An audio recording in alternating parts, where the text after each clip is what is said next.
I mean, come on, how is it possible that Moses and all of the Israelites could wander for 40 years? 40 years in an area so small. Colette, words my husband said to me a couple of years that I have not been able to get out of my head. Don't even get me started on the Grand Canyon, an area so mysterious, so incredible, yet so restricted. No, completely off limits to all of us. What about the Lovelock Giants? Just a couple of hours' drive away from where I live, a notorious battle between the Paiute Indians and cannibalistic, tall, red-headed giants, one of many stories of Nephilim giants here in America that riddle our history. Oh my. And while we're on it, why don't we talk about Chicago? Oh, the good old World's Fair, where buildings, massive, tall, intricate buildings, were supposedly erected within hours for the World's Fair and then immediately demolished after. Speaking of massive, intricately built buildings, what about all of the insane asylums of the 1800s?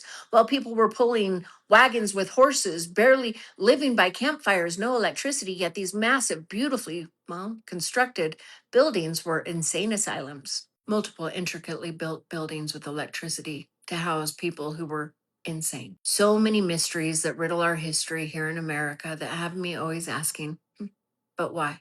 No, but how? These are the things that keep me up at night and have me asking. Now, these are the things that have me wondering. You ever get the feeling we're being lied to? Shocked face. No, really, shocked face. Oh, but first things first, Tiki Talk. You know me, this is purely for entertainment purposes only. All things stated here, just speculation. I'm just thinking out loud. I got new boots, baby. New boot goof, and let's go. I mean, I don't know about you, but notably historically, and well, the majority of my life, one by one, so many of the truths I had been taught since I was little, they're crumbling left and right. And what if I were to tell you I just stumbled across a truth about the cross, more specifically, the crucifixion in the Bible, that it does not add up? In fact, it makes zero sense. A truth that I'm not certain how anybody else has overlooked this one. But it had my Holy Spirit spidey senses going wonk, wonk, wonk. Something's wrong. I'm here to tell you I love how my father works because he had shown me it. I was in the tub and I went about my business doing something, and then he had to show me it again. Clearly, this isn't one he wanted me to forget about or overlook. A truth that initially, instinctually probably, made me question, are they lying to us about the time, the actual date of when this happened? But my father showed me, no, my child, they couldn't be, because it was over the time period of Passover, a feast that is pretty hard to deny or neglect or what? A time that you cannot figure out to be anything other than when Passover is in spring. Okay, well, then that means they're lying to us about something else. Now, before I go any further, there are a couple of truths about me you need to know. Number one, in third grade, I was tested and found to have not only a high IQ, a genius IQ. Anyway, so with that being said, can somebody explain to me why it is, and my husband still laughs at me every single day, as somebody who has a genius IQ, why there has always been one subject I always joke that I just sucked at. But did I? Did I? Or did I, through pattern recognition, discernment, and that very beautiful IQ of mine, did I know something maybe the world wasn't ready to know? I always said if it is anywhere past Utah or Colorado, if it's anything east of that, I don't know. For a genius, why would that be? Well, with somebody as a critical thinker with pattern recognition skills, if you as well are like me, you might be able to answer that question just as I am about to answer it now. Perhaps it is because through discernment, that quiet knowing, I knew something was terribly wrong. And perhaps what we had been told all along wasn't always necessarily the truth. Yeah. And what I just stumbled upon just now might actually be confirmation of exactly that. One of the many lies that we have been told over our years to cover up the actual truth.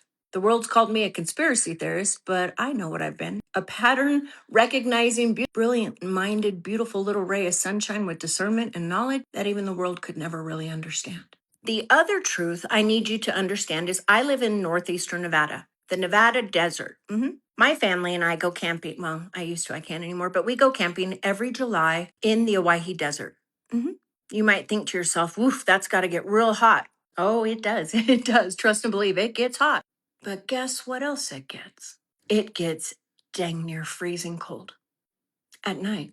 In July, we camp in tents and it gets intense because it is so cold in the Nevada desert at night. Even during the scorching months of July, we'll wake up with frost on us, freezing. It gets brutally cold in July. Could you even imagine how cold the Nevada desert could get in April? Almost cold enough to need to, want to, or have to stoke a fire. And I'm talking 50s to 60s. That's not fire stoking season. That's not a temperature where you would need to actually go to the efforts of building a fire at night. No, that's a throw on a light jacket if you need to. But in the Nevada desert at night in April, it can dang near get down to freezing. And that is cold. A truth I can attest to because this has been my life every year, every summer in July when we go camping. Heat wave during the day and dang near frostbite during the night. Do you know what Peter was doing the first time he denied Christ? Well, I'm glad you asked. John 18:18. Now the servants and the officials had made a charcoal fire because it was cold, and they were standing and warming themselves. Peter also was with them, standing and warming himself because it was cold. Cold enough to have to build a fire? Interesting. Meanwhile, Simon Peter was still standing there warming himself. So they asked him, "You aren't one of his disciples, too, are you?" He denied it, saying, "I am not." They built a fire because it was cold. Luke proclaims the same. And when they had kindled a fire in the midst of the hall, they were sat down together. Peter sat down among them.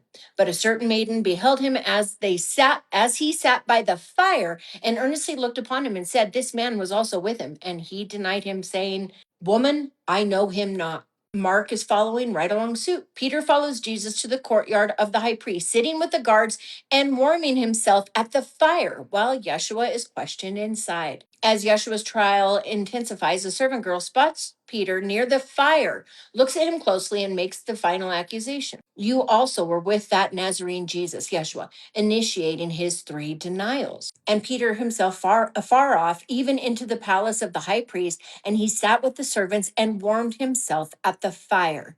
Yeah.